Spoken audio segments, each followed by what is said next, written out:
దానికి జగన్ స్పందిస్తూ పవన్ కళ్యాణ్ కార్పొరేటర్‌కి ఎక్కువ, ఆహ్, అస ఎమ్మెల్యేకి తక్కువ.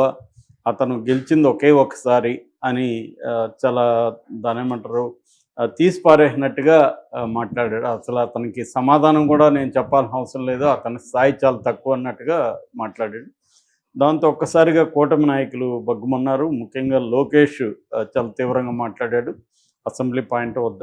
లోకేష్ ఏం మాట్లాడాడంటే, అసలు అహంకారానికి చొక్కా తొడిగితే జగన్‌లాగా ఉంటాడు.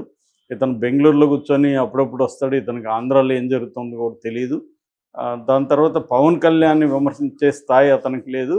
పవన్ కళ్యాణ్‌కి 70,000 మెజార్టీ వస్తే జగన్‌కి 61,687 మెజార్టీ వచ్చింది. మెజార్టీ ఎక్కువ వచ్చిన వాడిని ఇతను విమర్శించే హక్కు లేదు. తర్వాత అతనికి ప్రజలు 11 సీట్లు ఇస్తే మేమేం చేయాలి, మేమెందుకు ఇవ్వాలి అతనికని లోకేష్ చెప్పాడు. దాని తర్వాత నాదెండ్ల మనోహర్ కూడా మాట్లాడాడు. మేము కూడా అనగలము, అతనికి కోడి కత్తి కంటే ఎక్కువ, గొడ్డల కంటే తక్కువ అని మేము కూడా అనగలం అని అతను మాట్లాడాడు. అలాగే ఇంకా వరుసగా జనసేన నాయకులు అందరూ మాట్లాడుతున్నారు. లోకేష్కి సమాధానంగా వైసీపీ వాళ్ళు కూడా పవన్ కళ్యాణ్‌కి మెజార్టీ ఎక్కువ కాబట్టి అతను విమర్శించకూడదు అనేది ఇదేం పిచ్చి లాజిక్కు. అట్లా అనుకుంటే చంద్రబాబు 2014, 2019, 2024లో కూడా జగన్ కంటే తక్కువే మెజార్టీ వచ్చింది. 2024లో చంద్రబాబుకి 48,006 ఓట్లు వచ్చాయి. మరి చంద్రబాబు జగన్‌ని కూడా విమర్శించే హక్కు లేదు కదా అలాగా అనుకుంటే అని వాళ్ళు మాట్లాడారు. సో ఒక్కసారిగా రాజకీయాలు అక్కడ వేడెక్కినట్టుగా మనకు అర్థమవుతుంది. ఎందుకంటే పవన్ కళ్యాణ్‌ని జగన్ ఇప్పటివరకు గట్టిగా ఎక్కడ మాట్లాడలేదు. రెండోది, ఇంతకుముందంతా పవన్ కళ్యాణ్‌ని అసలు పేరు పెట్టి ఎప్పుడు పిలిచేవాడు కాదు జగన్. దత్తపుత్రుడు అనేవాడు. తర్వాత 4 పెళ్ళిళ్ళు, 3 పెళ్ళిళ్ళు ఇవన్నీ మాట్లాడాడు. దాని తర్వాత అది బెడిసి కొట్టిందనే అర్థమైంది ఎలక్షన్‌లో. దాంతో జగన్ వ్యూహాన్ని మార్చుకున్నాడు.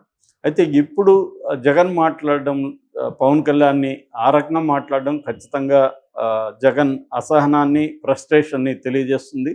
ఎందుకంటే అతని మీద అన్ని వైపుల నుంచి విమర్శలు వస్తున్నాయి. అసెంబ్లీకి వెళ్ళకపోవడానికి ప్రజల నుంచి కూడా విమర్శలు వస్తుంది. నాయకులు కూడా, వైసీపీ నాయకులు కూడా చెప్తున్నారు, మనం అసెంబ్లీకి వెళ్ళకపోతే మన మీద నెగిటివ్ ఇది వస్తుంది జనంలో. మనం వెళ్ళి ఒకవేళ అవమానాలు అదైతే గురయ్యి బయటకు వస్తే అప్పుడు పోరాడి బయటకు వచ్చామన్న ఇది ఉంటుంది. ప్రజల కోసం అవమానాలు ఎదుర్కొన్నాం అన్న సింపతి ప్రజల్లో వస్తుంది. ఇప్పుడు మనం వెళ్ళకపోతే మనకి ప్రజల్లో వ్యతిరేకత వస్తుంది అనేది చెప్పినా కూడా జగన్ వినట్లేదు. పైగా అతనికి ఏం చేయాలో కూడా తెలియదు. ఎందుకంటే కోర్టులో కూడా అతను వేసిన పిటిషను అసలు అర్హత ఉందా లేదా అనే దగ్గర ఆగిపోయిందని సాక్షాత్తు స్పీకర్ అయ్యన్న పాత్రుడే చెప్తున్నాడు. రెండోది, అయ్యన్న పాత్రుడు జగన్కి ఒక రకమైన స్వీట్ వార్నింగ్ కూడా ఇచ్చాడు. అంటే నేను ఇప్పటివరకు నువ్వు చేసిన తప్పులు, ఈ లెటర్లో నువ్వు వాడిన భాష, బయట మీరు చేసే ప్రచారం, దీన్నంతా క్షమిస్తున్నాను, కానీ ఇది మళ్ళీ మళ్ళీ రిపీట్ అవుతా ఉంటే నేను క్షమించనని కూడా ఆయన రూలింగ్ కూడా ఇచ్చాడు. సో ఆ స్థాయిలో అంటే వాళ్ళు లీగల్గా ప్రొసీడ్ అవుతున్నారు. తర్వాత పొలిటికల్గా జగన్ మీద ఈ క్యాంపెయిన్, జగన్ అసెంబ్లీకి రావడానికి భయపడుతున్నాడని క్యాంపెయిన్ స్టార్ట్ చేశారు. సో ఈ కాంటెక్స్లో జగన్ ఏంటంటే, ముందు నువ్వు వెనక్కి జగన్ పరిస్థితి. అసెంబ్లీకి వెళ్ళి తనకి రోజు తనని 5 ఏళ్ల పాటు తిట్టిన 2 వ్యక్తులు, speaker and deputy speaker. Chandrababu అది కూడా ప్లాన్డ్గా చేసినట్టే అనిపిస్తుంది. అలాంటి వాళ్ళు ముందు ఇతను కూర్చొని మాట్లాడలేడు. ఎందుకంటే ఖచ్చితంగా ఇతన్ని మాట్లాడినెవరు చాలా నీచంగా అటాక్ చేస్తారు. సో దానికి జగన్ రెడీగా లేడు. అట్లని వెళ్ళకపోతే జగన్కి విమర్శలు ఉన్నాయి. టెక్నికల్గా అంటే ఒకరోజు వెళ్ళొచ్చాడు, అది తేలాల్సి ఉంది. అది చల్లదని వీళ్ళంటారు కూటమి నాయకులు. అంటే గవర్నర్ సమావేశానికి హాజరైతే అది అయినట్టు కాదు అని వీళ్ళంటారు. హాజరు అయినట్టు కాకపోతే హాజరు రిజిస్టర్ ఎందుకు పెట్టారు మీరని వీళ్ళంటారు. అది తేలాల్సి ఉంది. సో జగన్కి ఇట్లా కోర్టులో ఆ పిటిషన్ ఇది కాలేదు.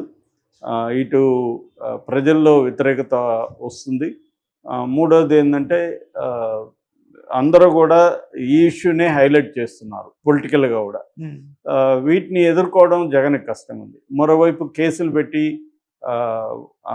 తిప్పి పోలీస్ స్టేషన్లు తిప్పి అక్రమంగా కేసులు పెడుతున్నా కూడా జగన్ దాన్ని లీగల్గా ఎదుర్కొనే నెట్వర్క్ జగన్ దగ్గర లేదు.